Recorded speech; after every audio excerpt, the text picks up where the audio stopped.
so the question is there any evidence for the existence of God? My claim as a former evangelical Christian is no, there is no good evidence, and the logic for the existence of God is usually some form of logical fallacy or another. So here's the overview of what I'm going to be talking about today. I'm going to talk about actually some points of agreement that Dennis and I have, then just generally speaking, how you should pick the best hypothesis out of different hypotheses. For example, did God create humans from scratch by miracle or through evolution?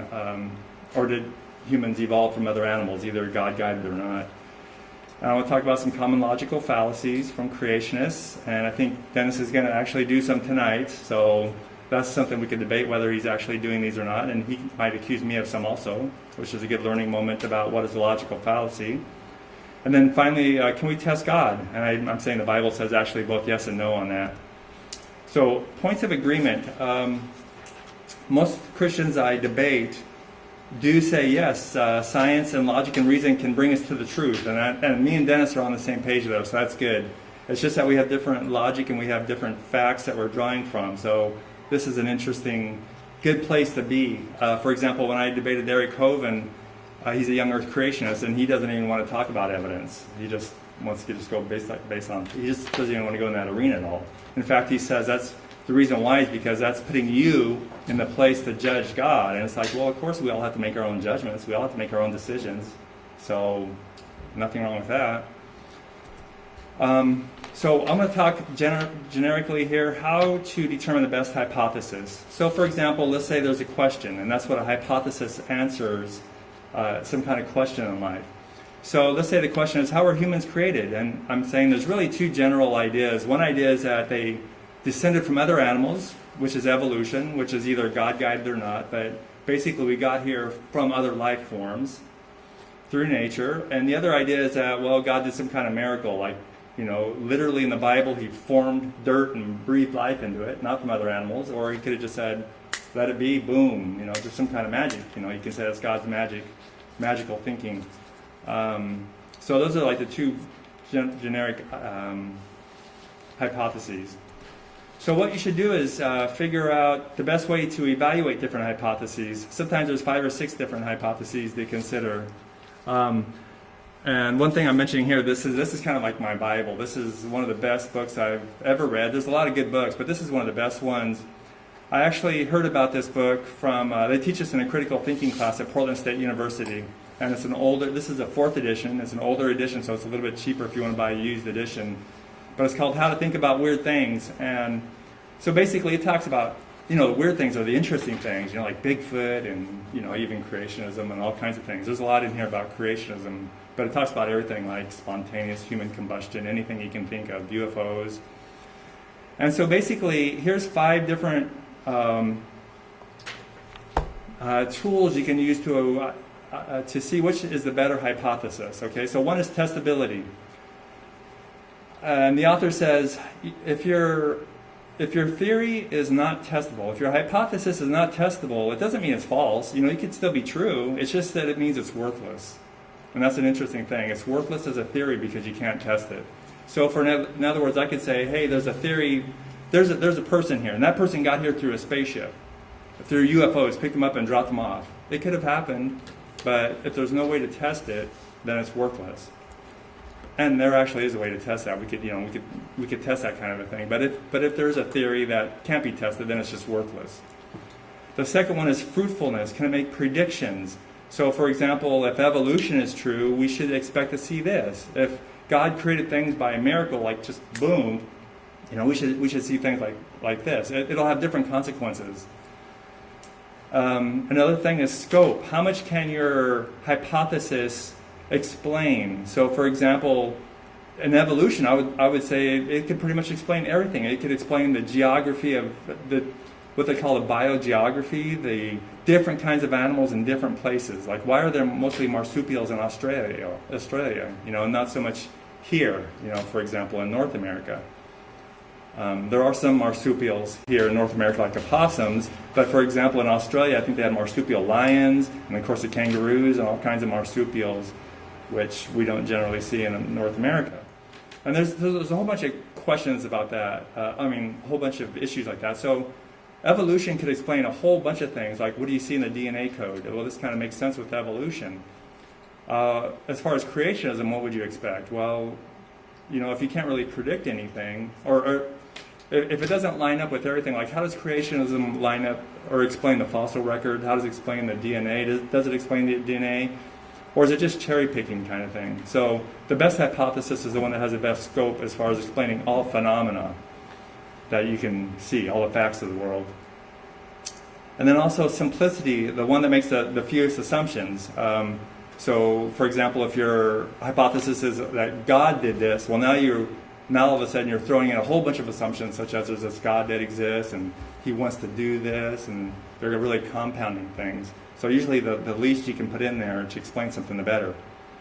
And then conservatism is how well it establishes with all other well-founded beliefs. So, for example, if it's well-founded that this rock is this age, and my theory is in line with geology and biology and all kinds of different things, that's really good. But if your theory has problems and that has problems with your background knowledge, and you just say, well, I don't know, it's just a miracle, or someday when we go to heaven we'll find out. I mean, if you have all these kind of problems, that means there's all these conflicts with your background information.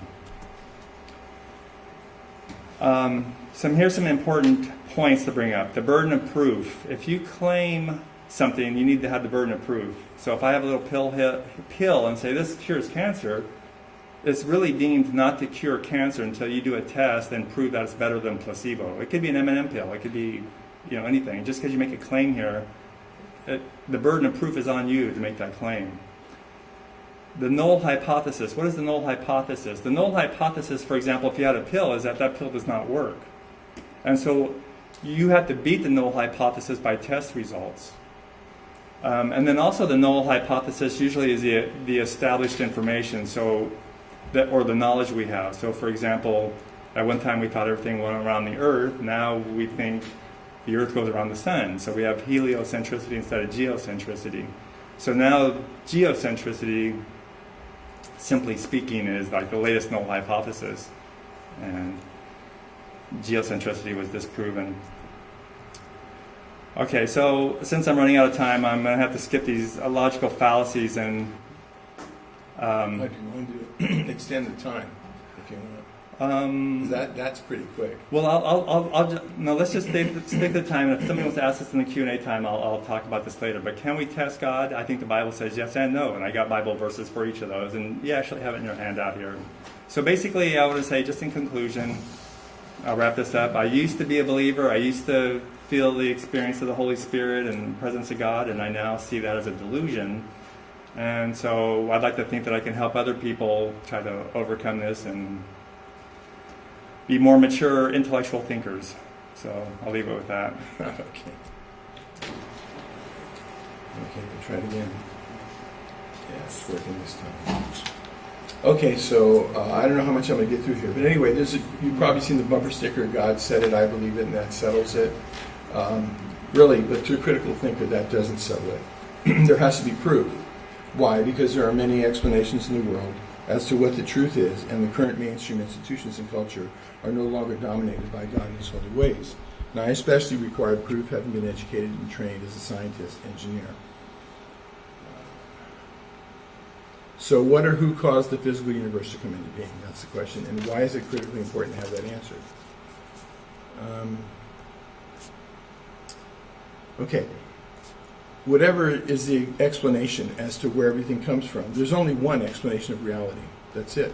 Plato's law of non-contradiction states that something cannot be both true and not true at the same time and in the same sense. So I often hear that phrase, well, whatever you believe, Well, it's not whatever we believe. There's only one truth. And so this can be restated as every simple question has only one simple answer. Therefore, there is only one true explanation as to what caused reality and all the specifics in it. And so then what is that? I was going to start with number 2, but why is it critically important to have that answer? I'll just go through this. Okay, so this is the universe. This is the physical universe. There's infinite time. That's a timeline, and then infinite space on both ends. We were just born. We just appeared on this planet, each and every one of us. without our cause. Then that next line is our life. So we go through this life, and then we're forced to leave at some point, and we have no say about that either. Now, we could go to heaven, or there's another option. But anyway, so everyone's going to die, and therefore should be settled about what's going to happen after their physical death. And everyone has a view about the meaning of life and death. Just ask them. For example, what do you think is going to happen to you after you die? I mean, we each can answer that question, and but there's only one truth, like I said. But is it the one true view of reality? And so that's what we're trying to determine. I'm going to have to skip through some of these due to time constraints. Okay, following the Bible feels good and right, but is it true? My engineering training said I had nagging thoughts, whatabouts, would force me to have to prove that the Bible is all true, and not just another philosophy or approach that would prove to be flawed and ineffective, like the ones I've been involved in before. I went through 19 approaches to truth and lifestyle before the Bible, and none of them worked. So, okay, let's get on to the proof of God here. Okay, conclusion. Humans didn't make the universe. We know that. Therefore, there definitely exists something more than humans. So we'll start with that. It's just something. We don't know what it is yet. Because we can barely get off of this planet. And this is something that's directly observable, the universe. Not just a matter of religion, belief, or theological speculation. It's really out there. So now what's going on with that? Without having to resort to beliefs. Okay, now here's my, as you can see on your handout, this is what I've come to. The beginning of the universe requires that there be a non-physical, powerful, intelligent, eternal being. Okay, so the second law of thermodynamics says that everything is dissipating. The first law says that matter cannot be created nor destroyed. And that the tag on that should be by something physical. So therefore, the physical universe had to be started by something non-physical. The physicality has no way of creating itself. So what can be concluded about the nature of the non-physical starter of the physical universe? Powerful is obvious. Huge amount of power in the universe. Intelligent is the next one. Okay, so let's see, I'm just going to go through just a couple of examples of intelligence. I mean, something like a bird could evolve, but I was standing outside one day and I watched the birds fly in a V, and I said, whoa, how did that happen? You know, if these are non-intelligent things, how did they coordinate to fly in a V? And another example would be, I was in the backyard one day and I had a cherry tree, and I said, gee, this cherry tree's not making any cherries. So somebody said, well, you have to have another cherry tree. And then the bees have to take pollen from one and go to the other. And I go, well, who talked the bees and the trees into all this? I mean, you know, there had to be an intelligence coordinating it, planning it into their DNA. There's a couple of other examples, but I won't get into them for time constraints. Okay, eternal. Who made God? Infinite past regression. Something can't come from nothing because there's nothing in nothing to create the something, and all somethings come from something. So, therefore, eternally existing something. There had to be an eternally existing something. That's the only logical possibility. The alternative isn't acceptable. What came before that? You know, well, we're being anthropomorphic though. We're just trying to project. We had a start, so we're trying to project that onto God.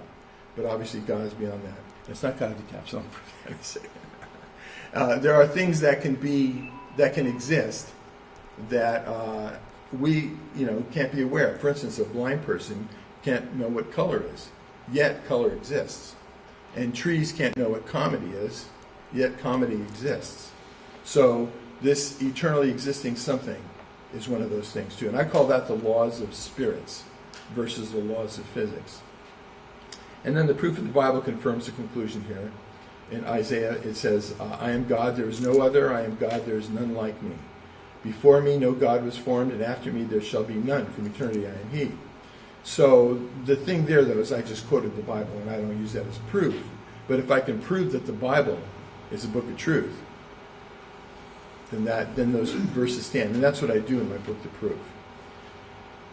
But this is going to take too much time, so that's on those bases is where my proofs come from for the Bible. Okay, and then there has to be a being. An intelligent design that has no way of putting itself together implicitly says that there had to have been an intelligent designer to design the design, coordinate the parts in the design, and see to it that it is carried out, like any other design thing in life. For example, a computer, but... Okay. Oh, gee, I made it. I don't believe it. Okay, so that's... well, maybe I could go back to that last one then. For example, a computer is a highly skilled functioning entity, but intelligent beings had to design it, program it, build it out of materials the computer didn't make, plug it in to a power source that the computer also didn't create, and turn it on.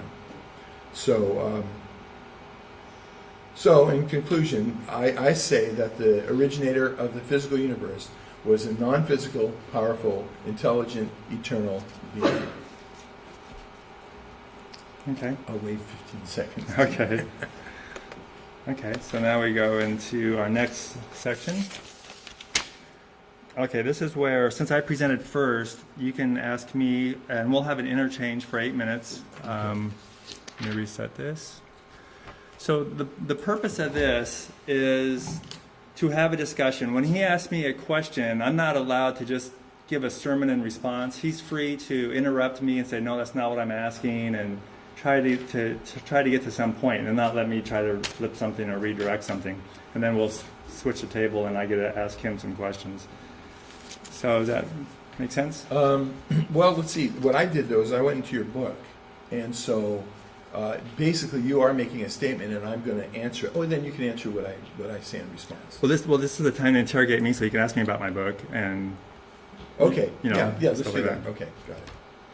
Okay, so we'll start. Okay. It'd be best, too, if you could talk about what we talked about here, too, but, I mean, anything's fine with me, so. Okay. So I read your book, and I went through just 3 pages, and I had all kinds of, responses as an editor, Okay, so you said the Bible gods, Yahweh and Jesus, no more exist in heaven than does Santa Claus exist on the North Pole. How do you know that? Okay, well, basically, that's what the whole book talks about. There's 2 main categories of science, and then there's also philosophy too. Because of Christians like you who reject science, that's kind of the first stage. Reject modern science as modern science. I don't reject modern science. Well, okay. Anything that's provable, I accept. All right, let me back up. Okay. So there's 2 killers for most Christian theology. One is biological evolution, which shows that humans evolved from other animals, which you deny. The second thing is neurology, which I think shows there's no such thing as a supernatural soul. Now, there's some Christians who say, hey, I have no problem with modern science. I accept all modern neurology, all of biology, and everything. So those are called evolutionary creationists. So for those, then I go further into philosophy and talk about philosophical inconsistencies, such as the problem of evil. You didn't answer my question. The thing is why don't you, though, say that and challenge me on those 2 points? During your rebuttal with me. How do you know there's no God out there? Is what? Justice, how do you know there's no God out there? Okay, Yeah, sure. we'll have some audience time here. Hold on. Yeah, thank you. No, I'm redirecting his question. Save that one. Okay, so let's go back to my question to you. The Bible gods, I'm quoting you now from your book. The Bible gods, Yahweh and Jesus, no more exist in heaven than does Santa Claus exist at the North Pole. Mm-hmm. And then my question to you was, how do you know that? Okay. So, again, it kind of depends on what kind of Christian you are. Like if you're young Earth Christian, old Earth Christian, what kind of Christian? No, answer my question. I know, but see, that's what I'm saying. The gods are different. How do you know that? How do you know that Yahweh and Jesus no more exist in heaven than does Santa Claus? Okay, here's an example. I'll talk about how your Christian Bible God doesn't exist, okay? Your Christian Bible God did a worldwide flood, you believe, right? Okay, we know that never happened. No, that's so, not true. well, this is my argument, though. Oh, okay.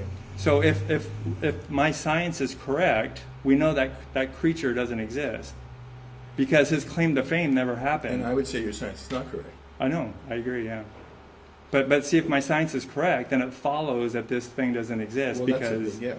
Because I know exactly, yeah. So that we don't know how much time we have here to go through that. Right. But so, see, and some Christians say, hey, I don't believe in a global flood. So I have different arguments. That's why it depends on what kind of Christian God you have. So that's one topic. See, we'd have to go through the flood, and I give my proofs that it happened, and you give your counter proofs that it didn't happen. So I don't know if we could do that. Mm-hmm. But see, what I was just saying here is I was challenging your statement. The Bible gods, Yahweh and Jesus, no more exist in heaven than does Santa Claus exist up in the North Pole. Mm-hmm. So you would have to, one, disprove God in heaven, and it says no more exists, which is equating something, and then also you'd have to do Santa Claus at the North Pole. So do you agree with me that if I could prove to you that the flood never happened, would you believe that the God that you believe in doesn't exist? No, because I can prove that it did happen. No, but I'm saying if you agreed with me, if I showed you some evidence and you agreed with me, Of course. Yeah, right. Yeah. And then you would change your definition of what that God is, and so then I'd come back with an argument for that God, and then if you agreed with me, then you would have another version of God, and I would come back with another argument for that one. So my arguments are specific on what your God claims are. Right, and we'd have to go through that. You don't have time to do that today. Okay, so I'll move on. It is all fantasy to the same degree. That's what you said. Same. How do you measure fantasy degrees? Well, I'm just saying they're both imaginary creatures. So, like the Easter Bunny and Santa Claus are on the same level of plane of existence, just in your imagination. And I'm saying the God of the Bible is in the same way. Okay, I'm going to try to move on because of the time. If you think you have a felt relationship with Jesus, I'm quoting Bernie, by the way, from this book. If you think you have a felt relationship with Jesus, so did I. I now understand it as a delusion. So then my challenge to you is, so are you saying that everyone has the same experience with Jesus that you have? If they, well, I would think so. No, because you ended up rejecting him, and I didn't, and many people didn't. No, I mean, if somebody says, I feel led by the Holy Spirit, I feel like I know what they're talking about because I had that feeling. If somebody says, I know God exists because I just saturated my whole being with the existence of God, I know what they're talking about because I experienced that. So the language they're using, I have a deep feeling for it also. So I'm assuming it's the same feeling. Yeah, no, I could challenge that because, there's a lot of people, Christians, who say that they have an experience with the Holy Spirit, and they really don't. But, okay, that's another, can of worms. Well, that's my point. I mean, if you don't think that I have a valid relationship with Jesus, that means that's the same for any Christian. I mean, even your best Christian brother here, you could say to him, I don't believe you. No, it would have to be challenged very specifically. It couldn't just, have an opinion against a person. We'd have to get deeper into it, which we don't have time to do. Okay, so let's see. You also said, it is a painful road to travel when one abandons magical thinking and seeks to live a life of reality. And then my response to that was, do you think that pain was an inherent communication from within your being that you were leaving truth? That is one of the functions of pain. No, the pain comes from having believed something so strongly that isn't true. Like, for example, when you... Well, if it really wasn't true and you were just moving on to something higher, there would be no pain. Well, I'll give an example. If a child really believes in Santa Claus and writes letters and everything, and then finds out from a friend that Santa Claus is not real, they can really feel hurt. Santa Claus really isn't real. I know, and so they feel hurt. They have a pain there. So in the same way, if you believe in eternal life, you believe that you're going to live forever in heaven with God and all that, and then you find out that was not true, that's painful. And there's no substitute as an atheist. It's basically just dealing with reality now. So it's painful. If you're raised as an atheist, you can live with this mortality issue, but if you once believe you're going to be immortal, then you have to accept that you're mortal. That could be painful to work through. Yeah, that's true. And the attachment, too. Losing an attachment. Okay, realizing that there are no imaginary characters looking out for you. That's what you said. And then I says, what is your proof of that? My proof that the Bible is inerrant would say that there are characters looking out, and they aren't imaginary. Yeah, so Should I just like I said, the proof is like the biology and neurology, and then the philosophy for the Christians that fully accept all that science. Okay, and then you said, to my kids, whom I constantly remind that they are free to believe anything they want, as long as they follow their heart and mind to their fullest extent. I'm proud of them for whatever belief system they choose. And then I go back to the Plato thing, well, there's only one truth, and what you want them to know the truth. Well, they have freedom. I want them to have the freedom to make up their own mind. Yeah.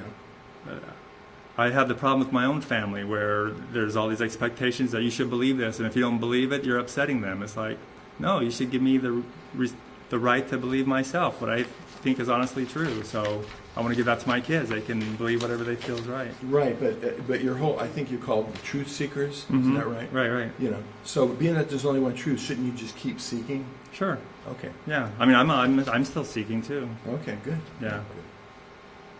So that's it for 8 minutes. Okay. Okay, so I get to ask you some questions now. Okay. Okay, I'm going to try to ask you some things on your presentation. I think there's some fallacies in there. Maybe one of the biggest ones would be you mentioned the second law of thermodynamics. Okay, so basically that everything's running down. How exactly? What belief do I have that violates the second law of thermodynamics specifically? No, I probably shouldn't even brought that up, because pretty much all scientists, Christian and non-Christian, say that the universe is at a beginning. That's basically what that says. Okay, well this is one thing I want to explain about this. For example, I just want to say something and then you can respond to it. So I'm not trying to waste my time here just saying something, but if you look at, let's say, an 80-year-old person, you can look at the day before and say they're, 79. They had their birthday, so they're 79. Then they were 70 before that. They're 60 before that. You can go all the way back, and at some point, you can find out when they were conceived. Okay, and some people can say that moment of conception, that's when they came into existence. But actually, you can keep on going back. There was a sperm and an egg before that. You can keep on going back, but it's no longer that one conglomeration. And personally, I think it's the same thing with the universe. Cosmologists don't know if time really began or not. It's really an unknown at the Big Bang, what happened at that moment. General relativity fails, and they say quantum mechanics is looking for the new answer there, and they're searching for it. But it's possible that, I think multiverse theory could be true. And so like a person is conceived, that could be like the universe, and the universe could have came from other things. So Oh my God. No, other things. So do you have a response to that? The universe is like a person. If you go back, you can say there's the Big Bang, but there could be things before that. Just that's what I've been saying in my proof. I said, is a non-physical, powerful, intelligent, eternal being was the originator. And that's as far as we know. And like on the multiverse thing, well, there's no proof of that, but heaven could be part of, a universe, and hell, and, so. Why does it logically have to be a being? A being? Because something has to set it in motion. Well, all things that are in motion were set into motion. Well, let me say, for example, when humans were more ignorant, like Neanderthals, they would say, hey, there's lightning. Who caused the lightning? And it's like, who caused the lightning? Well, obviously God did. And we have these thunder gods like Thor and Zeus and stuff. And then, of course, we know it's electrical differences. And then they said, who caused the earthquake? And even Pat Robertson said, in Haiti, God caused the earthquake to punish those people. But we know God does not do earthquakes. It's just plate tectonics. So there's this tendency to say, who did this, when there was no who. Well, who created the plate tectonics? But the point is, there's nobody causing an earthquake, right? It's plate tectonics. It's nature. I don't know. Who's in charge of the plate tectonics? If God is... Do you think God planned the earthquakes to happen at a certain time and place? Well, if you look at... I know it's a horrible thing to look at, but Genesis 6:6 says, I'm disgusted that I made man. I'm paraphrasing. And so he wiped everybody out with the flood, and he started all over, Who's the Bible also says, who is the pot to say something to the potter? You know, I mean, God has a plan, but if you dig in and understand the plan, it's actually a beautiful plan. But isn't that interesting that God was disgusted in something he did? Because if God is supposed to be all-knowing, he knows everything that's going to happen in the future, right? No. Okay, so you don't think God is all-knowing? No, Okay. not the future. Okay, then that's something you can argue with other Christians. Right, definitely. Okay, so here's another funny thing, though. You mentioned in your presentation, who made God? And you said, well, God is basically eternal. I think this is an interesting thing to think about. It's like, just to put it in a funny way, it's like, oh, I feel sorry for God because when he thinks back, like, you know what happened? He has previous moments, like, yesterday I must have thought this, the day before that I must have thought that. Then he thought, where did I come from? Man, no matter how far back I always get some kind of memory, and I have to go one more, and I keep on going. I could never get there. It's like, That's when I said. Well, how lucky I am. I'm lucky. I'm the one that's God. I mean, I have no idea how I got here. Yeah, I was just always here. The thing is, you're projecting. That's what I said about being anthropomorphic. You're projecting human characteristics onto God, and obviously God is above that, because, like I said, something can't come out of nothing. So there had to be an eternally existing something. But isn't it funny that God just found himself to be eternally existing? It's like, what a lucky guy. Well, that's the way it is. I mean, It's like, I wish that was me. I wish I was the one that had all. I just happen to find myself always existing and all powerful, and Well, that's just an attribute of God. Obviously, we can't presume to project onto God and human traits or human problems. But there's no other logical possibility. And even God himself, he can't figure out. He can't even figure out where he came from, because whenever he tries to think about it, there's always. No, that's stretching it. But no. See, the thing is that we have free will. That's what it comes down to. God gave us free will. That's why he can't know what we're going to do, and also he could not hold us accountable if he knew what the future was. Yeah, but I'm not talking about that. I'm talking about God. I'm not talking about free will. I'm just talking about God finding himself eternally existing and can't ever figuring out where he came from or anything, because that's what you would have a problem with that, but God doesn't have a problem with that. Well, and also here's another interesting thing too to think about, is that God supposedly at some point created the universe and created times. Some people say.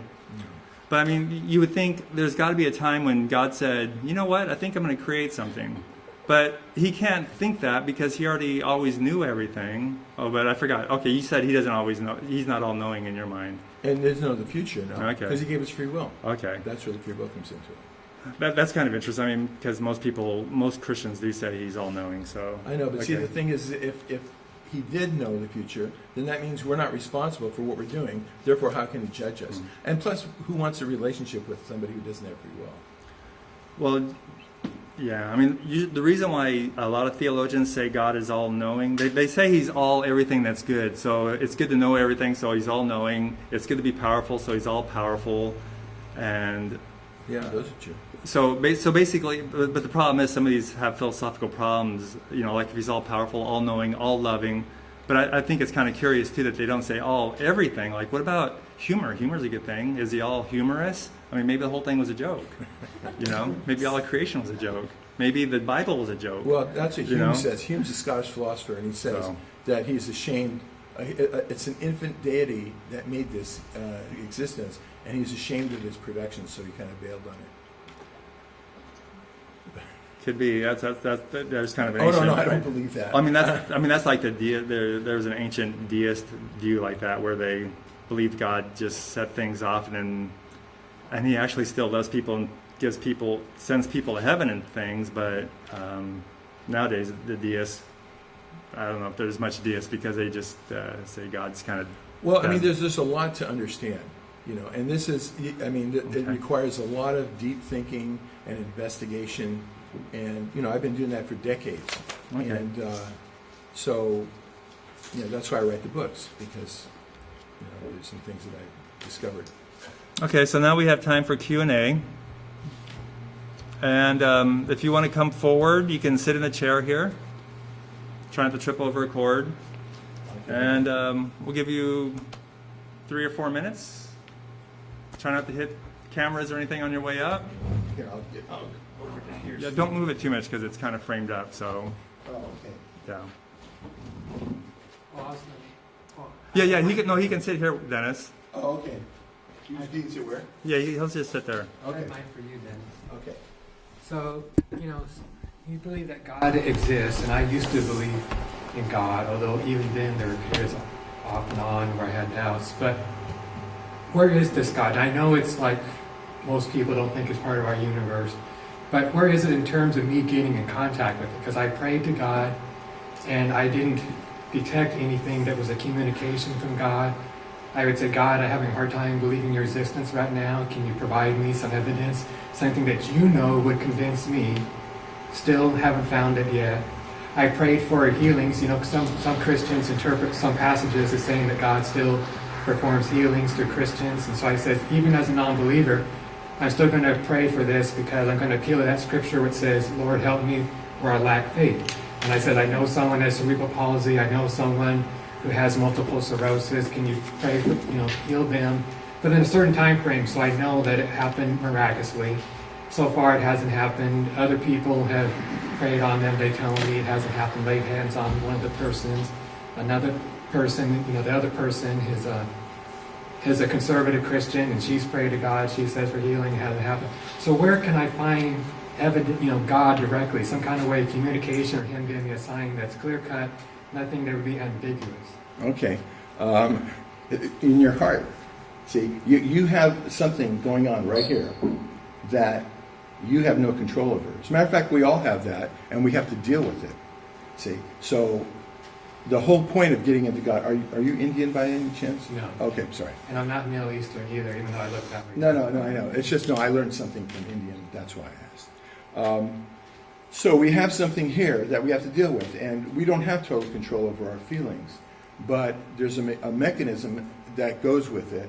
And for many years of just the Psalm 4:4 says, sit on your bed, close your eyes, and ponder your heart in silence.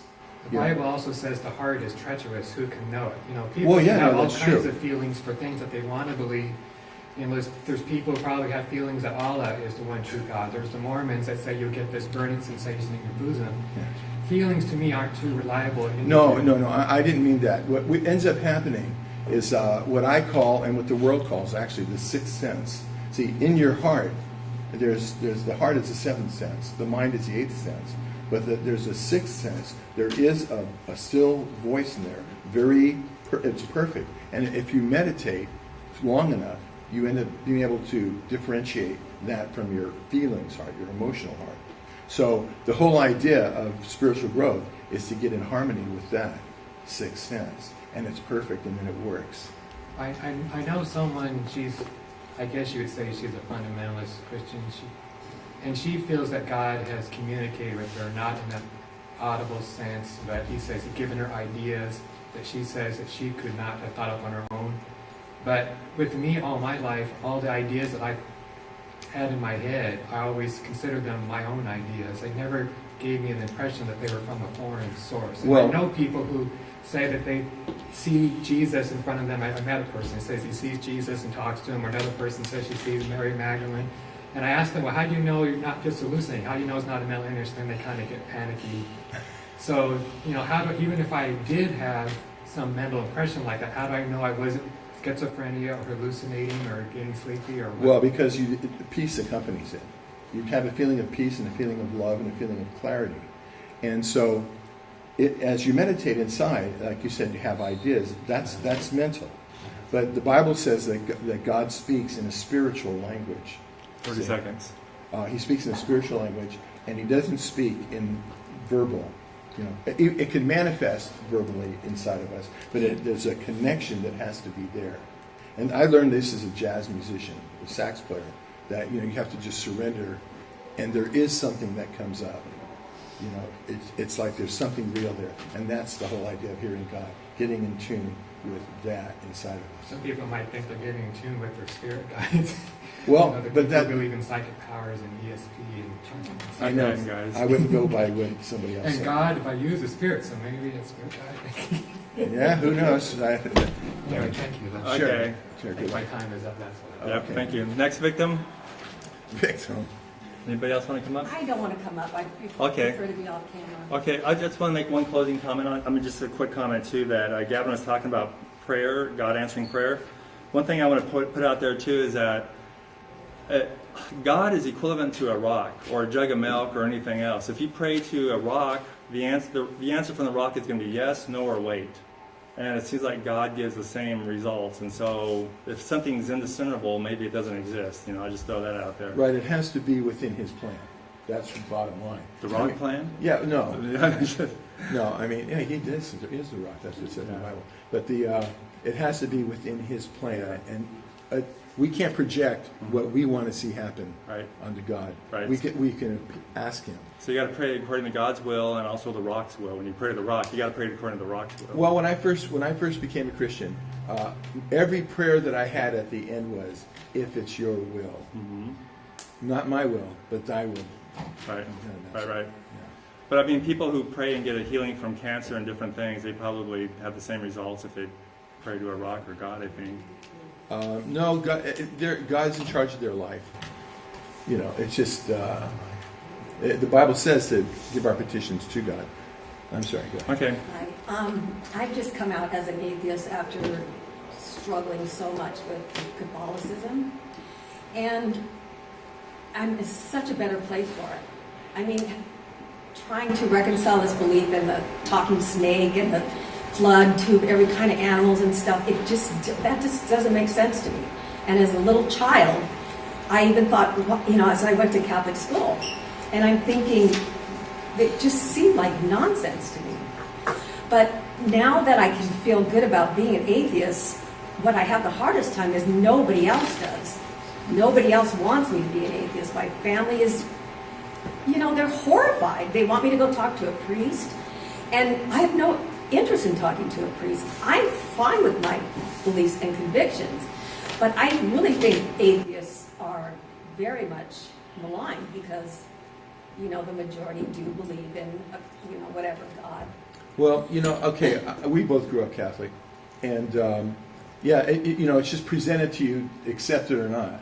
See, I couldn't do that because I have a background in engineering. As a scientist, I had to question constantly.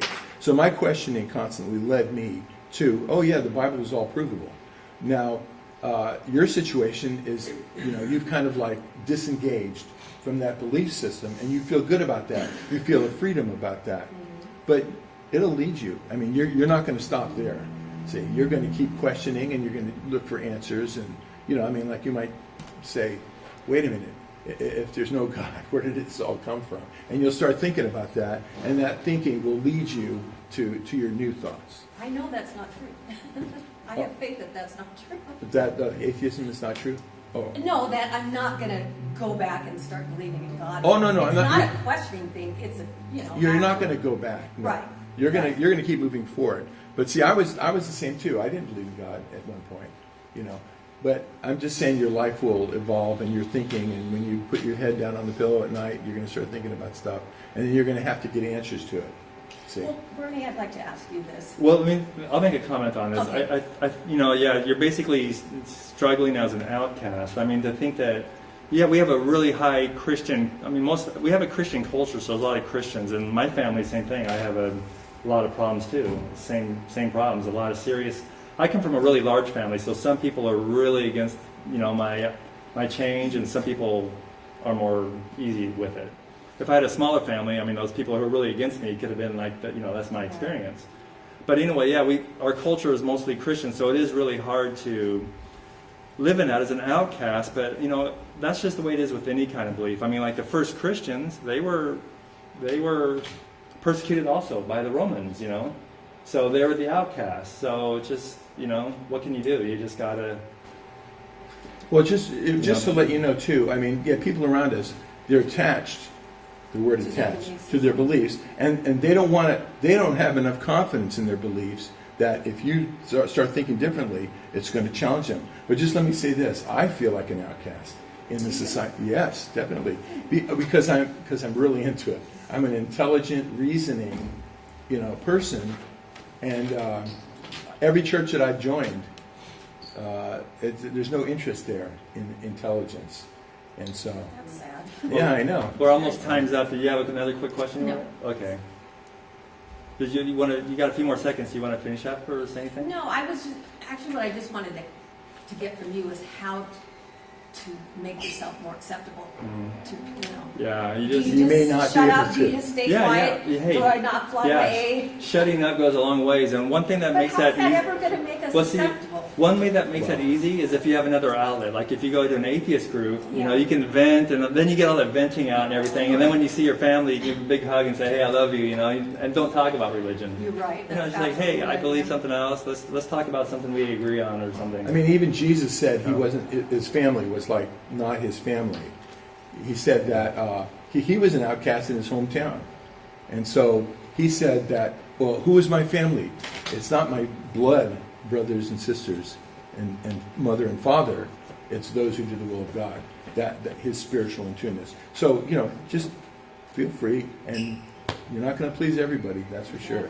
Okay, did you want to come up here or do you want to stay back there? No, I'll just ask a question Okay. back here. I believe Dennis a little while ago used a non sequitur to some extent, saying that God has a plan, but yet doesn't know what the future holds. Well, Now, if he doesn't have any idea about the future, then how can there be a plan?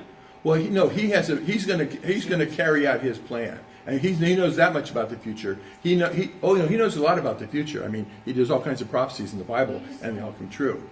But the thing is that he doesn't know about our individual lives. Individually, he doesn't know what our future is because we have free will. But he has free will too, and he's got a plan, and he's going to. So he doesn't have a plan for each of us? No, he's got an attempt with each of us. He wants each of us to join into his idealism. Basically, he's an idealist, and he's the only one holding down the fort with that. So he has a desire. You're saying he has a desire for everybody, but Yes. not a specific plan. Right, because he's given us free will, and so therefore, the Bible says that God wishes that none should perish, none. But on the other hand, if he forced us, then we don't have free will. But it seems like on some people he would have to have a specific plan. If he's giving a prophecy, in order to fulfill that prophecy, people have to do things. And Well, that's true. So there's certain people he does. He forces them, like Pharaoh. Okay. Pharaoh's one. He hardened Pharaoh's heart. So- Pharaoh actually wanted to let the Jews go. So he doesn't know what's going to happen, but he makes it happen, basically. Like Right. he forces it to happen. Right, you're on saying. certain things, yeah. Okay. You want to follow up? Well, that just seems counterintuitive to some extent that he would allow that. My weird thing with the free will idea is, why would you create a perfect plan and then not force people to follow it, but give them the mechanics? If you're a perfect being, give them the mechanics to just follow it without veering from it and having all of these trials and tribulations in one's life because they veer from this quote-unquote perfect plan. It seems very counterintuitive that someone would do that. Why would you make a car or anything that you make and then give it this could fall off or it couldn't. It could fall off going down the road or it couldn't. We'll just give the car the choice of that. It doesn't seem like a very good plan for the future of a thing, and it hasn't really worked out that way. Well, yeah, the plan evolved. I mean, you got to remember that Satan and the satanic angels, they were in the perfect position. They were right there with God, very powerful, and they bailed on him. See, so no matter how I think we kind of can know this in our lives too. Maybe it's just me, but I notice that when I'm more in a position of power, that I abuse that power. I want to spend it on myself. And I've learned this over my growth, But on the other hand, when I get sick or I get heartbroken, then I'm more to lean on God. See, so being that God is an idealist and He wants us to be into the ideal situation, He's going to allow the tragedy and the heartbreak and the sickness so that we will turn to Him. Angels are all possibly, if you talk to them and listen to them, their teachings and things like that, they're all possibly leading you wrong because they could fall at any time. If they're already in that position, it seems like a very long stretch that they would fall out of favor. But That's my only point. I don't want to go on and on and give some other people a chance to talk. Okay, yeah, one quick comment I wanted to give in there is you were saying that Satan can affect God's plans or desires and stuff. What power do you think Satan has? I mean, for example, sometimes Christians say like, oh, Satan is thwarting God's plan, but then I've heard other Christians say like, hey, Satan is an itty-bitty angel. I mean, if God's got 100% power, Satan's got like half of 1%. So, I mean, what can Satan do as a little teeny-weeny angel compared to God? He can't. He had to ask permission of God to put Job through what he put him through, number one. Number two, with us individually, we have power over Satan because the Bible says, resist the devil and he will flee from you. So how powerful is Satan compared to God? Is it insignificant, or does he have a significant power compared to God? Oh, he's got no power over God. Yeah. Compared to God. I mean, like if God's 100% power, is he like 1% or less than 1%, or is he like 99%? I don't know. I don't know. All I know is that, she might know. Well, when I was a Christian, I probably would have said he had less than 1%. I mean, God is so powerful and amazing and smart. Satan would be like a total... I mean, where do we put on the brain-dead scale? There's God, Satan, and us. And so, yeah, I don't know. He's more powerful than us, but we have the power to resist him.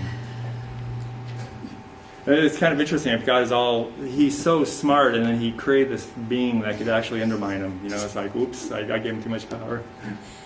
It's to give us freedom of choice. He lets Satan have some power to show how things go wrong when we don't do God's will. So God knows what's going to happen to everybody. That does not restrict their freedom of choice just because he knows it. He still gives the freedom of choice. And Satan, when the time comes that everybody's convinced, then Satan will be shut down. God's got total power. This is all about humans becoming free moral agents, understanding good and evil, and not being an artificial intelligence programmed to do things only one way that causes no pain. Right. I'm sorry, I couldn't help it. Yeah, that's okay. You just And wait. that's not the other question I wanted to Well, what do you think about this? I mean, I heard somebody say that. I mean, like, you're talking about God let Satan loose, and Dennis kind of said that Satan's got a lot of power to do things in the world. Somebody said one time that, well, you know, if you look at Satan in the Bible, in the Old Testament, here he is as serpent, he can talk, but, you know, God basically deals with him, takes off his legs, and says, you're going to eat dust the rest of your life. No, but he had access to our nervous system. And so the question is, like, how did this devil get promoted from a legless serpent to, like, almost he knows everything and he's all over the place? He's like we do not omnipresent understand and stuff. the biology of that kind of being. But it's kind of an interesting idea about where this theology of Satan being so powerful and all over the place come from, because it's like not in the Old Testament, really. Well, God especially uses in Genesis. Well, God uses him. So You know, it's interesting to note. It's interesting to note. No, he does, like with Job and stuff. But it's interesting to note that the Greeks, not just the Greeks, but saw Satan as the good guy, because Satan brought wisdom and enlightenment to Adam and Eve. So that's what they believe. So the thing is that for me, okay, I'm like I said, I've been trained as a scientist, so I can't let anything go by me that it's not provable. Therefore, I had to prove the Bible. If I'm going to accept anything in the Bible has to be first proven. Otherwise, I'm not just going to accept things that I can't prove, like Satan and all that stuff. You know, and I mean that's why I have a problem with some Christians. They think, oh, there's a heaven, and we pray to God, and our prayers are answered, and all that kind of stuff. But they ignore a whole bunch of stuff that God asks in the Bible. So, if the Bible isn't 100% credible, then anything in it's suspect. But I've proven it to be 100%. okay, and going forward, let's see if we can maybe go more on topic about the topic is there any evidence for the existence of God? But it's fine with me if we go, you know, other places. Do you care to? No. We don't care what you ask, but it'd be kind of nice to stick to the topic somewhat too. So, Carol? You know, on the subject of free will, we're God's children, right? He loves us. If you have a child, would you give him free will to go play on the highway play with explosives or guns. Good point. He would. No, yeah, good point. And if he defies you, would you throw him in the basement and torture him forever with fire? Well, That's basically what we have in Christianity. well, no, the guy. I'm sorry. What's your name? Kevin. Kevin. When he came up here, I mean, he hit on something really important. That we have this thing here, and that's God talking with us. Now, He disciplines us too. I mean, that's what pain is. That's what Why? suffering. Guilt. Why did he give us free will? Why did he do that? If you're going to have a child, you're not going to give them free will to do anything they want to. You're going to train them. You're going to teach them. You're going to discipline them. But you're not going to torture them forever in hell. Neither does God. Well, neither does God. Right? Neither does Yes, God. it does. No. No. Absolutely. I It agree. says many places in the Bible. No. It could be. The Bible Well, teaches that right. life is mortal, not immortal. I agree with no It homunculus wasn't mortal in that's the immortal. beginning. No, Oh, was yes, mortal. Adam and He Eve died. would live forever until they Okay, sinned. well, I'm she's saying some Christians believe in eternal punishment and some believe that they're just snuffed out. Is that what you're saying? Snuffed out That's is right. the Snuffed final out. lake of fire. It's second death. is Okay, non-being. so you believe that they're snuffed out. What do you think? Do you think That's in right. hell they're snuffed out? They're Well, not burning forever? No, and I ever? think no. Then Right that makes now, God there's infinitely worse than Hitler. He can't torture people forever. He's a God of love. It Okay, can't let's- happen. right, exactly, Okay. exactly, and I think that's biblical because it's the second death. You know, death is death. So you don't believe in an eternal torture then? No, Okay. I mean, it's not a matter of whether I believe it or not. It's a matter that's what the Bible says. See, it's like it's a cultural myth. But different Christians interpret the Bible differently, so Well, we're just I asking don't what really, kind of I Christian don't are really you? they think it all out. I mean, I don't really think they do just intense studies. I mean, for me, see, first of all, I had to prove the Bible. Second of all, then I had to read the Okay. Bible. So you're saying, so if somebody believes in Jesus and does everything they're supposed to, then they're going to have eternal bliss in heaven, and if they don't, they'll be snuffed out. Yeah. Okay. Carol, did you want to have follow-up or anything? That threw you for a loop because you weren't expecting a snuff-out Yeah, because scenario. that's not what I've heard from most Christians. Right, Eternal hell, damnation, fire right. is what most. Yeah, and if you get into the verses that say that stuff, which is where they get it from too, you'll see that if you logic it all out, there's But no doubt. again, why did God create us to give us free will? He created us for what? An experiment? Well, yeah. Test us? Yes. Why? Would you want to marry a woman or a robot? Yeah. No, See? would I have children that were robots? No. No, you won't want that either. But that's what we're having here.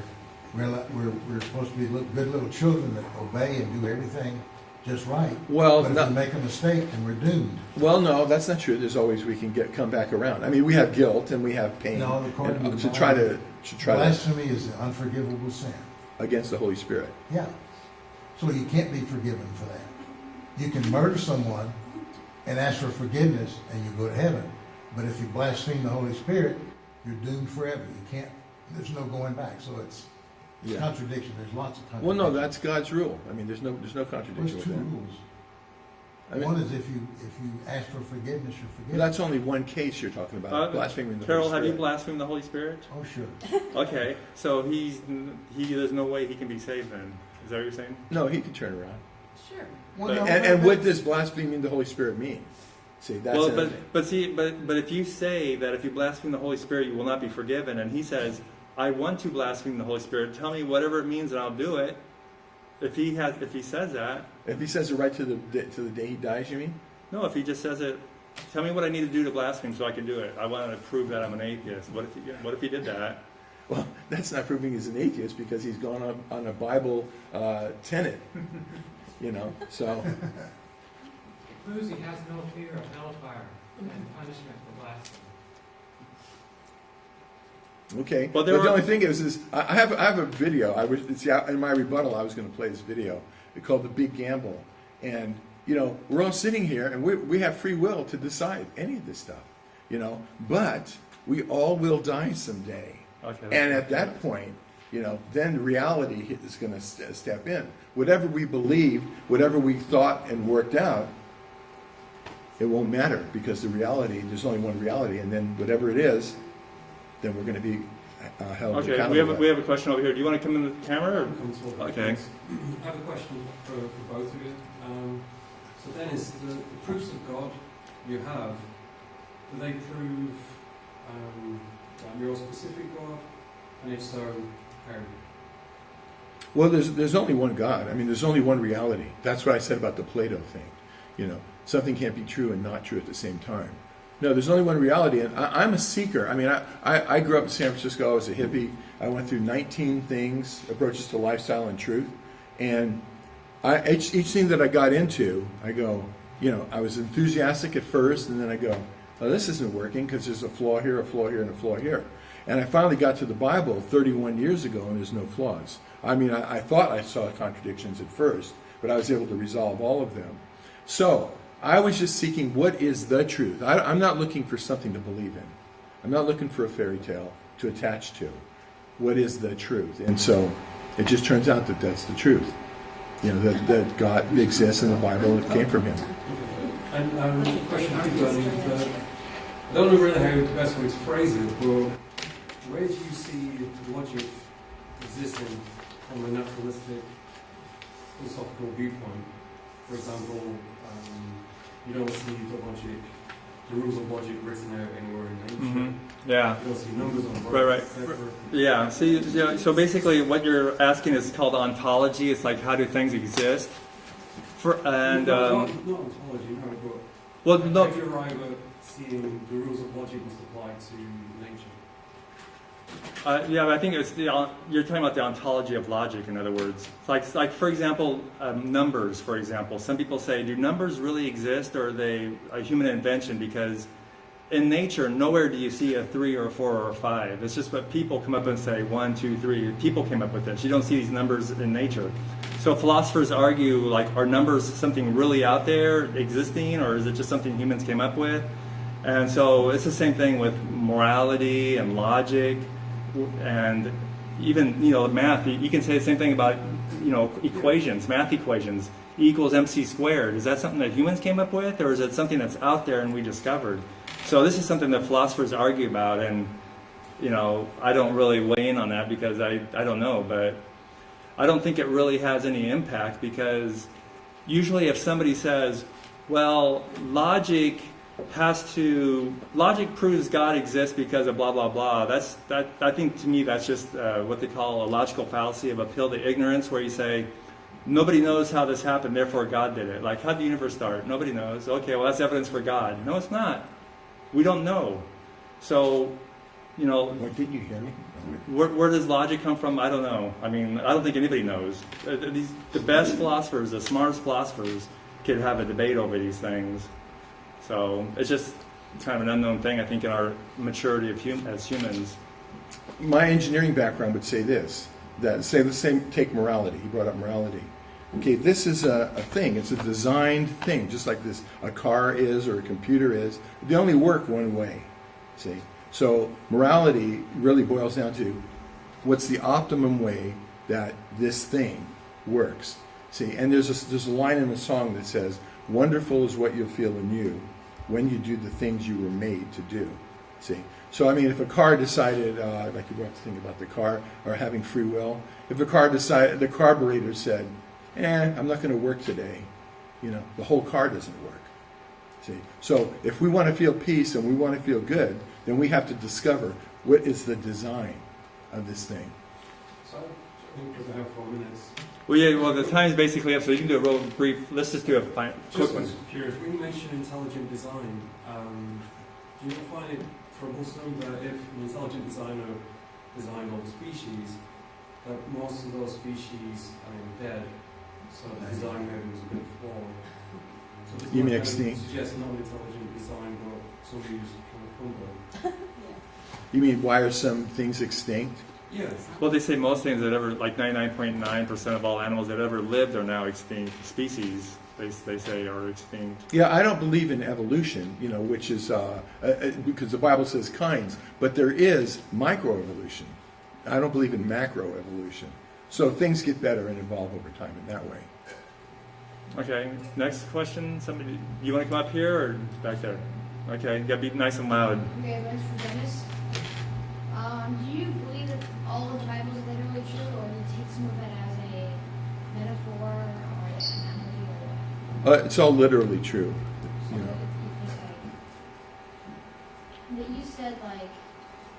that hell is not a eternal torture chamber, correct? But it Right. says in the Bible that it is an eternal torture chamber. Well, it doesn't really. Well, it's eternal. Yeah, it doesn't say eternal. Well, see, the thing is, it also says that Sodom and Gomorrah is burning with eternal fire. Now, the words eternal, forever, see, you have to deal with those words in the Bible. And those don't mean, like in other words, if I was to say to you, I sung The Lion Sleeps Tonight millions of times, what you would take that as means I sung it a lot. See, that's what I meant. But what about somebody in China or somebody in Russia going, how could he possibly sing it millions of times? But that's a colloquialism that we accept. See, well, it's the same with the Bible on the words forever. Doesn't really mean forever. It's forever. Yeah, but you said It's you said forever. you said you thought it was literal. You said it was all literally true. Well, yeah, it's not literally English true. It's a Hebrew and Greek. See, so you have to get into the Hebrew and Greek. I have a follow-up. Oh, hold on. Wait, are you done? Yeah. It was Before we go on seconds here, let's make sure everybody else has a chance first too. Okay. No, come up with whatever. Okay, good. Here's this is supposed to be logic, and this is for you, Dennis. Okay. There was $666,000 spent, which I think is a kind of a biblical number. I've been raised a Christian. Spent on studying whether you could have remote healing of AIDS, and the answer was you couldn't. They were trying to do this through prayer. This was an Elizabeth Target that was granted this grant. They did a couple grants. The irony of it was that she later herself died of brain cancer, which was one of the things they were studying. And there's another study, the Templeton study on heart bypass patients, and here they did I think a total of 1,800 patients, and divided them into three groups. The group that didn't come out good was the group that was told they were going to be prayed for, and they were prayed for, and they came out worse. These things are negative as far as the effects of prayer. I was just wondering, I'd like to hear your comments on that. Yeah, well, that's why I said when I first started praying, I said, at the end of every prayer, I would feel like, oh, wait a minute, I'm playing God, unless I say, but your will be done. And see, and I, as an evolving person, I had to discover what's God's will. And that evolved over time. I didn't just instantly know it. So a lot of prayers can be selfish, but they've got to fit into God's plan. So like people who pray for like cancer and stuff like that, or AIDS, like you said, maybe God's plan is just to get them to heaven quicker. I have one other little topic I'd like to, but you talk about, I guess it's on the plan. I guess my thing is, why do we have an Earth where it was designed so we have earthquakes and plate tectonics? We have radon, we have meteors that can hit us, we have all these things. I guess my comment is, what a way to run an airline. Well, it is. It is a way to run. It's the best way to run an airline, and here's why. You got to remember, God's first go around, he says, I am unhappy that I ever made human. Wasn't it supposed to be perfect? That's though? right, that's right. Perfect. And the only imperfection was free will of the human beings. See, so God says, just do what I say. Just trust me and do what I say. And we wouldn't have earthquakes, we wouldn't have radon. Right. As an engineer, you can say that. Yes. Well, I mean, to me, that would be just nonsense, because the Earth is designed such a way that the plates are slipping. well, it's We've got designed rocks, now. they've got That's the way it's a done now. certain, That's not the but, way it I was mean- in the initial design.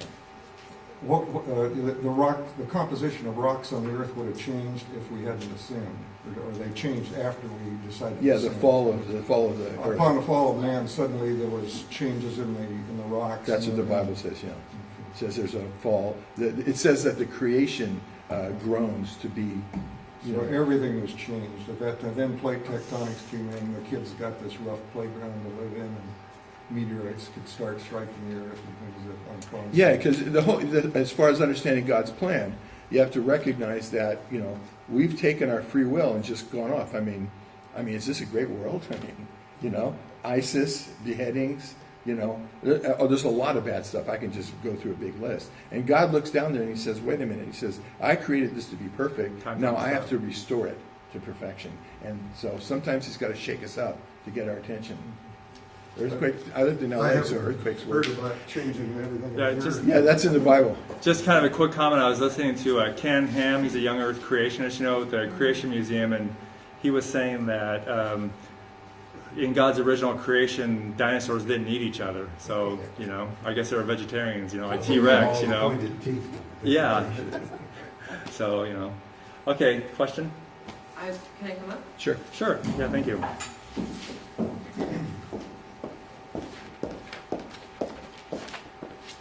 So, I think I mostly just wanted to ask you a couple of things, and throughout, while you were talking, I was writing all of these notes and really, really thinking about all of your points, and then everyone was asking all these questions, and you're right, everyone got off topic, and the point here is, what besides from what you read in the Bible proves that God and your God is true? Because saying the Bible says this, that's a tautology. You can't believe in something because it says that it is true. Circular reasoning, right.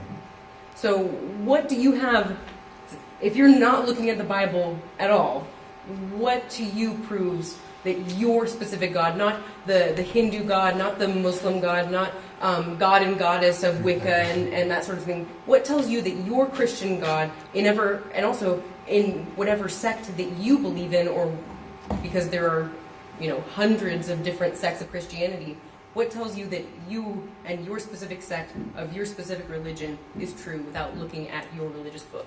Okay. First of all, I prove the Bible is true, number one. Number two, Where? in my book called The Proof. So, Sitting back there. everyone buy it. Yeah, that's right. But that's my decades of work. But the thing is that I'm going to say something that's really surprising to you, probably.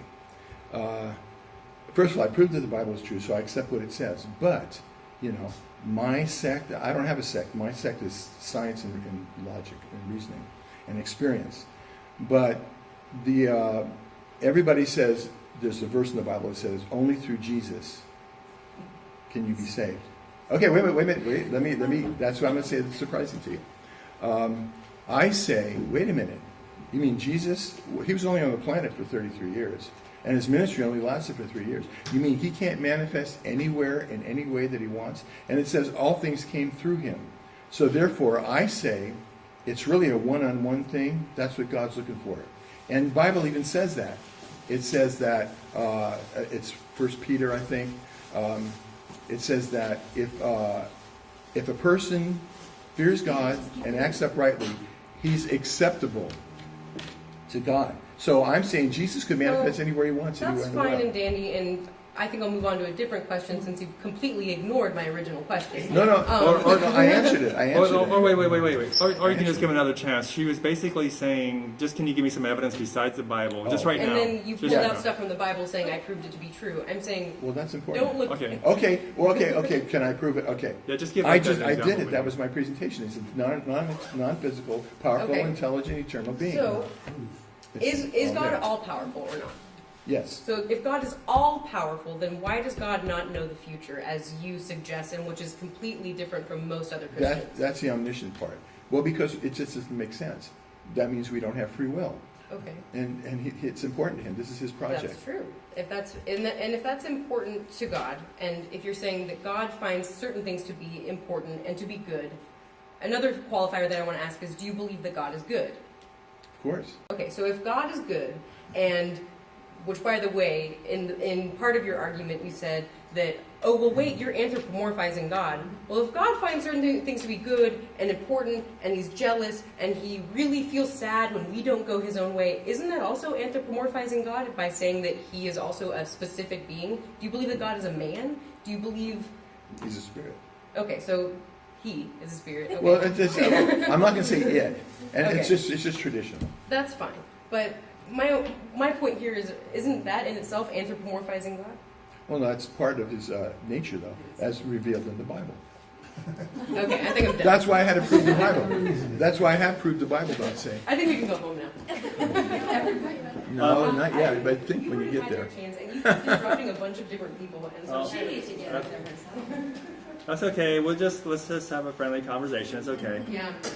I just want to make one comment on this too. There's usually in philosophy there's some arguments for God. One of them is called the ontological argument for God, which means basically God is the greatest being you can imagine. So if you can, the reason for this, and this is what they call the philosopher's God, and they usually say that God is all-knowing because if he's not all-knowing, somebody might imagine, you know what, I think there's a greater God that's all-knowing, and now that God just beats your God. So that's why the ontological argument, which... No, my God would trump that God I'm because just saying, of free will. Free will is better than no free will. Yeah. So basically, My that's the dad can do ontological that. argument. That's a philosophical argument for God, and that's why a lot of Christians say God's all-knowing and all-powerful and all good, all this good stuff, because But knowing he that- has to be the best that you can imagine. But usurping our future and our free will would not be an all-powerful and all-good God, because free will, he wants a relationship with I know us. those are arguments against the ontological argument. I'm just saying there's an ontological argument for God, and I agree with you. It's not a good argument, but I'm just saying that's what it is, and that's why people say it. Okay. So, anybody else want to ask a question that hasn't asked one yet? Anybody new? Before we go for seconds. I just want to ask, Casey, how can you call yourself a scientist and not believe in evolution? Exactly. I have a whole a DVD back there I want that your that short said answer. there is no proof for evolution. There is no proof. I mean, you can come Do up. you not believe in natural Fossil selection or No. that anything? There's no proof. So There- when you there- talk about the birds flying in a V, you call that some kind of what? God gave them that? Yeah, he So invented God DNA. has special and things programmed it. the God had to teach the bees how to go from tree to tree? Programmed into their DNA. He invented DNA. There's no proof for evolution. If you get into it, you'll find there's no proof. There's no. You said natural selection. Well, there's no missing links, and the missing links that have been proposed are hoaxes. So that's No. yeah. Well, No, you got, Fossil records Prove it is over and expensive. over. no. You have to get into it. I mean, you could say you're giving opinions, but I've delved No, heavily I'm into talking the science. science too. No, I've delved heavily into the science of it, and you'd have to do the same Which thing. kind of science are you talking about? Every kind. Oh, Geology, physical astronomy. science, biology, Yes. you know, all the sciences, and you still don't believe that we are evolving. No, that we're not. Now, this brings up an interesting point. I was talking to Dennis about this. Okay, there's a logical fallacy called appeal to authority. Right. And I made this point that every state university teaches evolution as science. There's no exceptions, and none of them teach creationism as science. And so, therefore, it's obviously science. And Dennis responded that, well, they're all wrong. At one weird. time, flat Earth was science. That's The right. accepted science. At one time, geocentrism was science. So where does you... But it was also the scientists are the ones who are revised it, though, too. It's not like creationists who are revising But there are a the lot of science. great creation scientists too. Boy, they're not teaching, though? Or maybe they're... They don't dominate the society, but the society, the fruit of the society, is nothing to be proud of.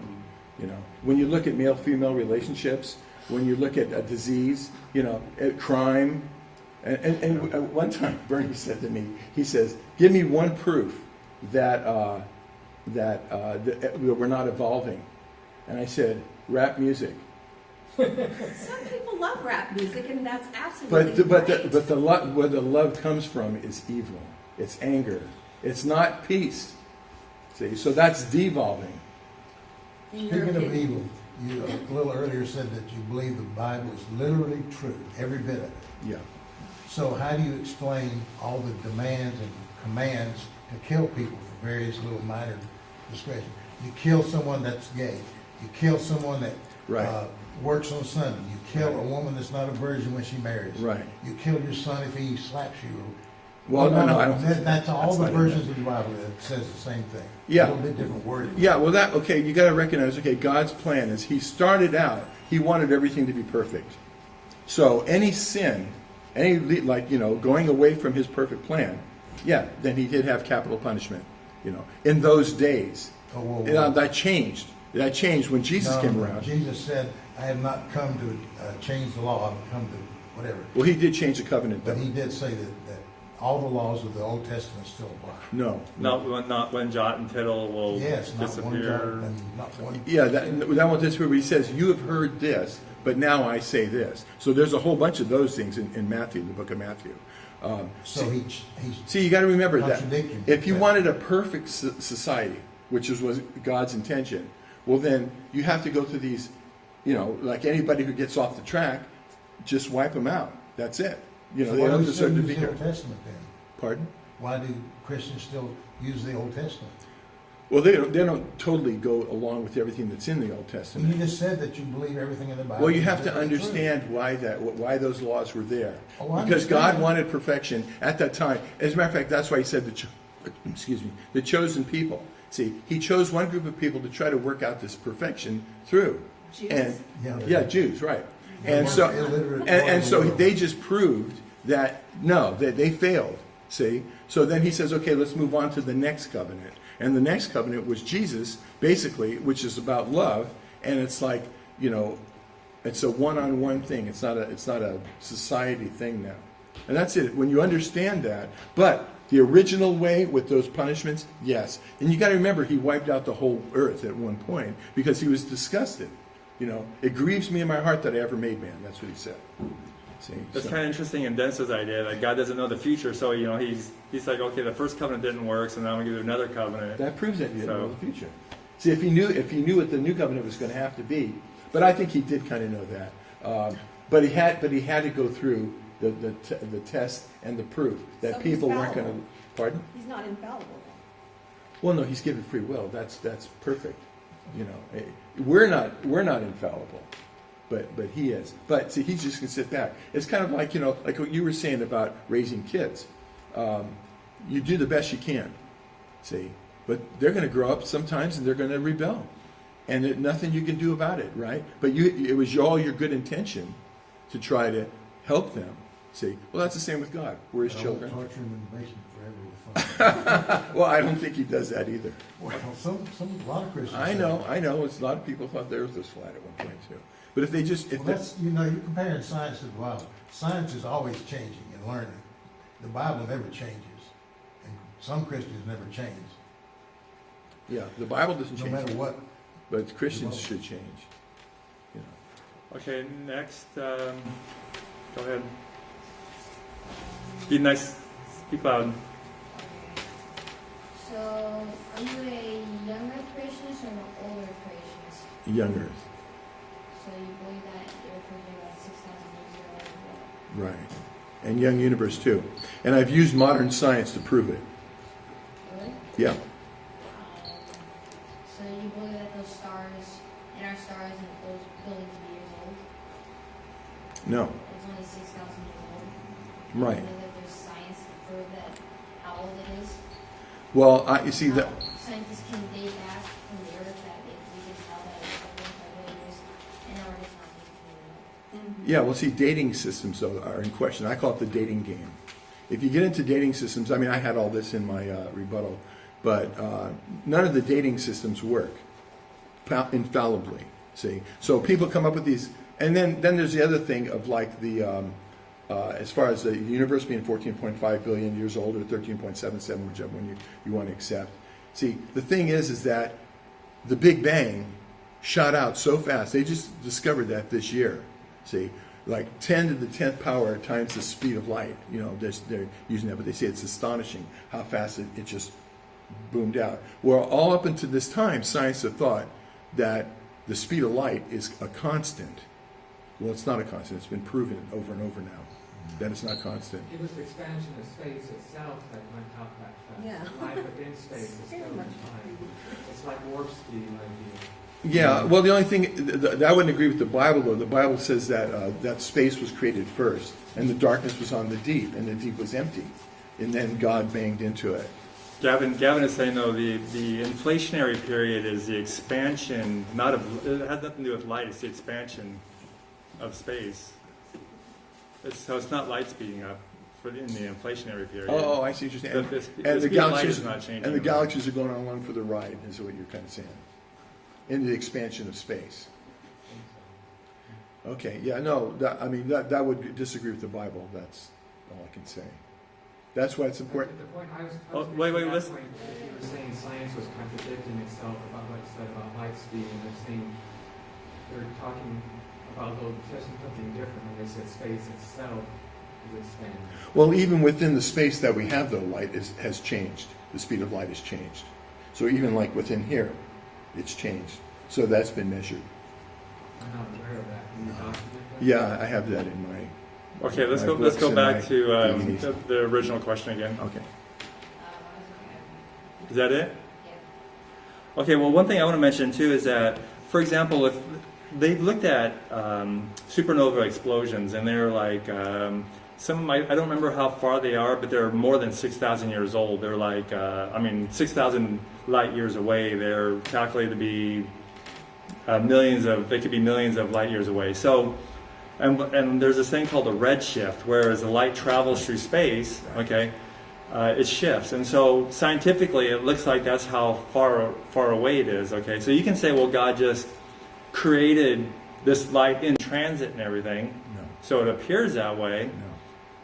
So, but here's the problem. The appearance of age, let me give you a simpler example, and I'll come back to this. For example, let's say God made Adam and Eve just boom, all of a sudden, all at once, and also made the trees boom. Well, the trees, we know, have a structure of rings, and so if a tree was a big tree, it would probably have 30 rings, which would mean it's 30 years old, but no, it's only 1 day old. So there's these appearance of age problems. So going back to the supernova, it looks like with the redshift, that looks like this took thousands of light years to get to us, and what we're seeing actually happened 1,000 years ago. So or let's say 1,000,000 years ago.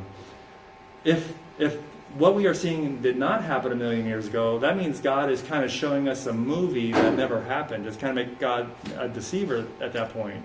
Because it's like, according to our science, this happened 1,000,000 years ago, but no, it was really only 6,000 years ago. No, see, the thing is that the reason redshift just shows how fast it's traveling now. That's what redshift does. But the thing is that also is like how fast it was traveling from the Big Bang.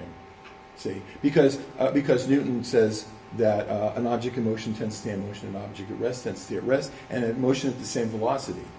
So if there's redshift out there and there's nothing to impede it, there's no forces to impede it, then you're reading the redshift, which is as fast as it was when the Big Bang happened. See, so it wasn't really millions of years that it took to get there. It got there very quickly. If you measure it at the constant speed of light, then yes, then you're going to think that it took millions of years to get there. And what I'm saying is that no, and that's what they just discovered. They even gave the Nobel Physics Prize for that discovery. My understanding is I think redshift is that light travels at different speeds depending on the wavelength, and so the farther it travels, the red's going to shift out because that's what happens as it travels. So they're actually measuring photons, and you're measuring the redshift at that point where you receive it. So if God, and you can test what the redshift is over time, and so it seems like God is trying to send a delusion then to people to make it appear as if this is 1 billion years of light travel when it was only... No, that delusion only happens because of people thinking that speed of light has been constant since the Big Bang, which it hasn't been. And that's what they just proved this year on March 17th. It was in the Associated Press. Okay. You want to do a follow-up? Sure. Since you're a young recreationist, does that mean you don't believe in dinosaurs? Okay, dinosaurs. I show examples in my book that dinosaurs. Carbon dating only goes 60,000 years. That's the most it can go.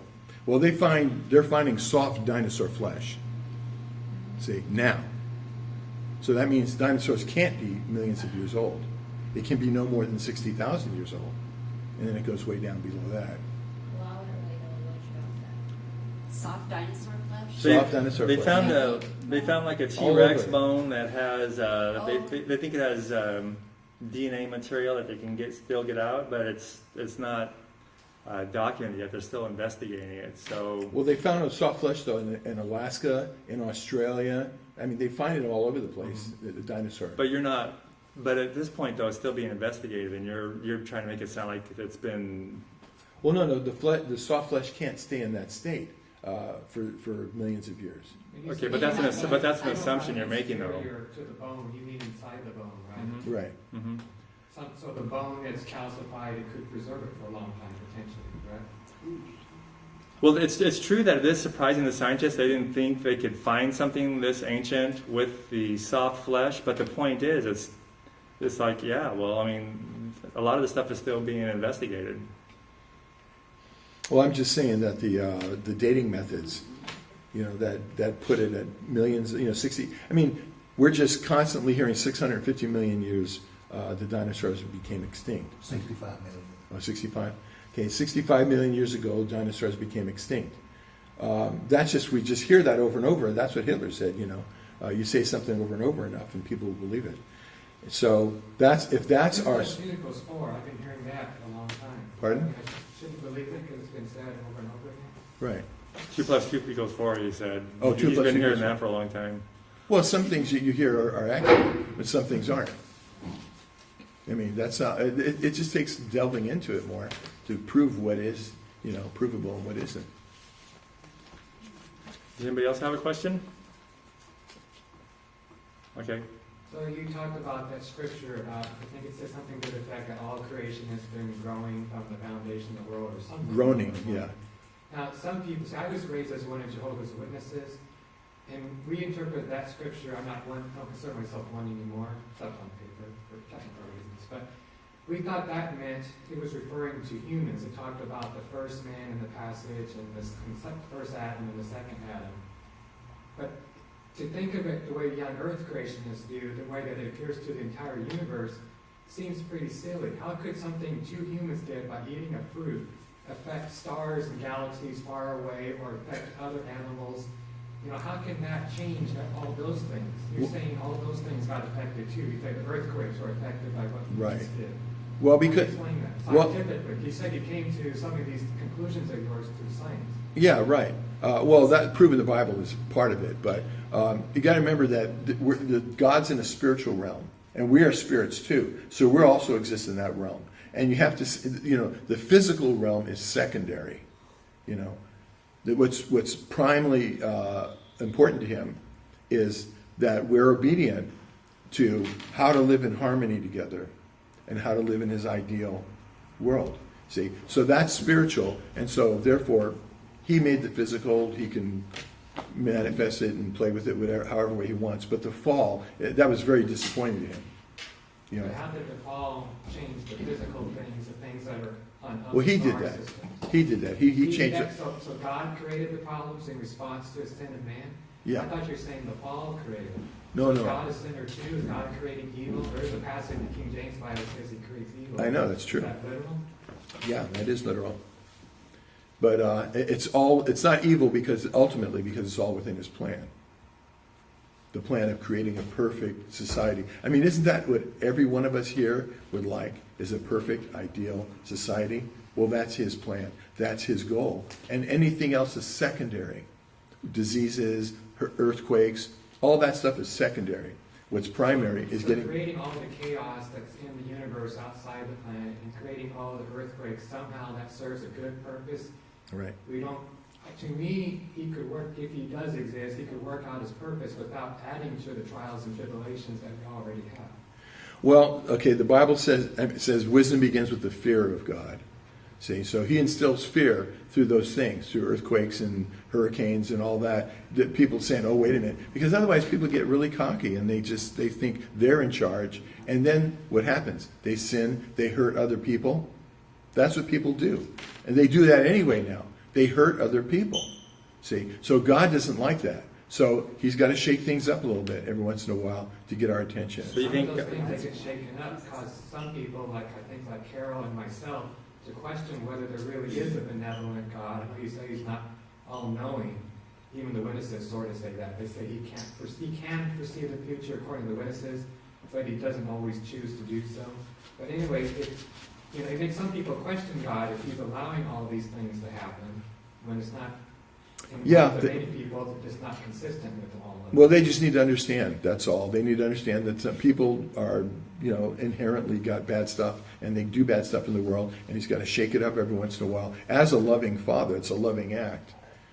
See, He has to have things crash in the moon, even though there's no humans there except for a brief period. Well, that's just for humans to see, oh, this is possible.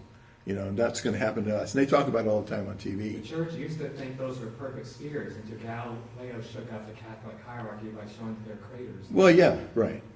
Yeah, But, because the Bible says heaven is perfect. And a lot of people's minds, heaven wasn't just spiritual, it was the physical heavens. yeah. Well, no, in the Bible, there's 3 heavens. And the word is used differently. Just like, we use the word love to mean a lot of different things, but the Bible breaks it down in the 6 different forms. Well, same thing with heaven. Okay, time's up on that one. Oh. I'll bring up one, and you can respond to that too. There was one person who brought up about the prayer studies, and this brings up a question of, can we test God? Some people, so what does the Bible say about this? And I'll just do this real briefly, and then you can respond to it too. For example, it's famous in Luke, Jesus answered, because Satan said, throw yourself down and God will protect you. And Jesus said, do not put the Lord your God to the test. And then in Malachi, when I went to seminary, I was actually studying about tithing. And in Malachi it says, bring the whole tithe into the storehouse, that there may be food in my house. Test me in this, says the Lord Almighty. And see, I will not throw open the floodgates of heaven and pour out so much blessing, there will not be room enough to store it. So there, God's actually saying to test me. And it was actually, this is a really old book, actually, I got from the library there at the seminary. And they actually put a note in there that, hey, you know what, you could probably even use this as an evangelism verse to tell people, like, hey, here's a proof for God. Start tithing, and you'll see God blessing you, because, the Bible promises it.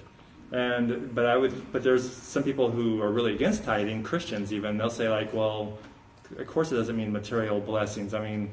You can see a lot of failures of people who tithe and get cancer and everything too. So anyway, I think this Bible here has pro and con. One place it says test, and the other place it doesn't say test. Right. Well, you're comparing a New Testament and an Old Testament test. But, it's like, God's not into, hush money, paying them off. Like the mob or something. No, it's the feeling and the intention that we're doing with our free will behind, and test in that first verse would mean trust. See, trust me in this, and see if I will not open the floodgates.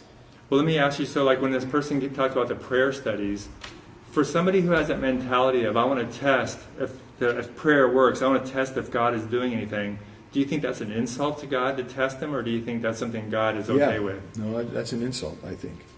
It's the second commandment. So you think it's an insult to test God? Yeah. But what if God's not That's real? what Don't Jesus you? just said. But what if God is not real? Don't you want to? Shouldn't we test it to see if he's real? No, you can test him that way. Yeah, but not test him by saying, we'll do this. That's why I go back to the way I prayed initially, if it's your will. Because that's what I'm really seeking. I'm really seeking his will. Okay. The 10 Commandments are in the Old Testament. Right. You pretty much said the Old Testament is null and void. No, I didn't say that. Oh, so you pick and choose what parts? Well, no, I let the Bible tell me how to pick and choose. By the new covenant with Jesus, how that changed. By the way, why is it that in the Old Testament God appeared to so many people so many times, but only in a small part of the world, the most illiterate, ignorant part of the world? And he appeared to them quite a number of times. Why is it he's been absent ever since then? Why hasn't he appeared to anybody else in the world?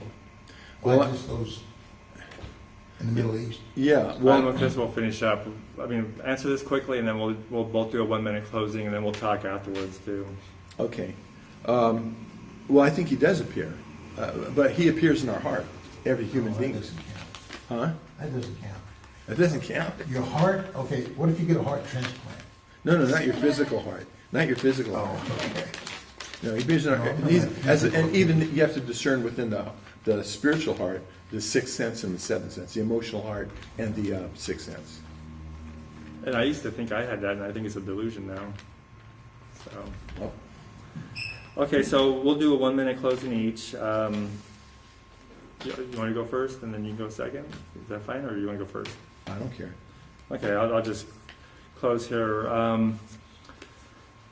Basically, from my understanding, there is no good evidence for God, and Dennis says it's in his book, but I think that basically there are a lot of logical fallacies. For example, saying, how do birds fly in a V formation? These are the kind of arguments he gave. And it's like, well, if you don't know, then obviously that's some kind of proof for God. But no, first of all, scientists may know some of the answers, and if they don't, that's not evidence for God. So it's just, you should be comfortable saying we don't know. And let's find out. That's what science is all about, is finding out the answers to mysteries. That's what the whole business is.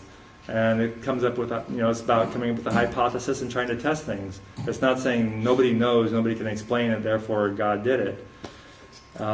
There's some other logical fallacies too, like basically the appeal to emotion. If you say, I don't think Dennis did this too much, but sometimes he may imply where he says he's tried all these other things that didn't work out. Maybe they weren't emotionally satisfying, but or even if you become an atheist, it might be a downer because you no longer believe in eternal life. You have to deal with your mortality now. Well, I'm just trying to say, again, let's deal with reality, let's deal with the truth, and then live according to that. So basically, in my conclusion, I just, admonish people to always try to seek the truth and then deal with the consequences and not believe things just because they make you feel good. Yeah. So I'll give you a minute. Yeah, I agree with that. But the thing is, what it comes down to is we each only have one lifetime to work this out.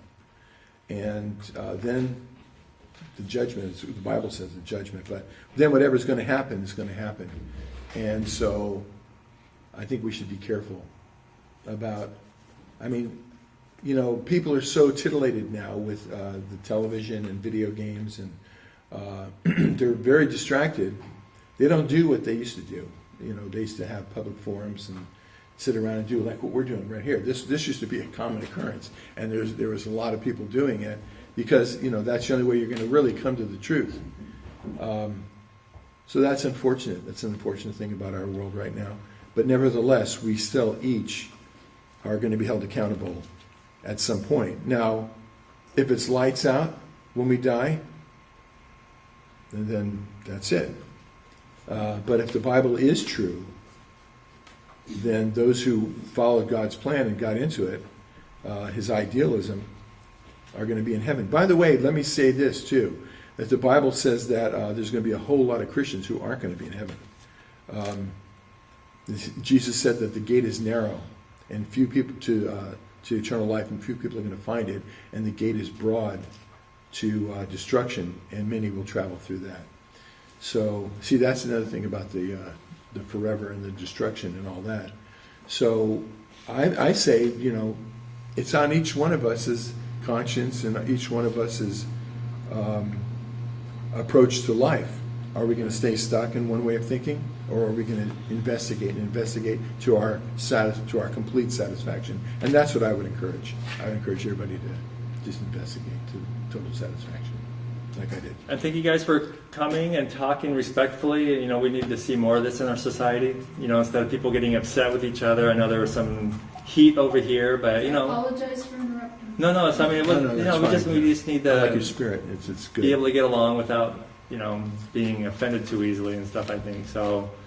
We have to start somewhere. So, and hopefully everybody here learns how to be nice and is nice with their family. Right? You have some sympathy for the other side. Yeah, to me, this is fun. This is fun. I know it's not a lot of fun for a lot of people, and they get heated and all that stuff, but no, it's fun to investigate, analyze this existence that we just find ourselves in. All right, thanks, Dennis. Thank you. All right. And thank you guys.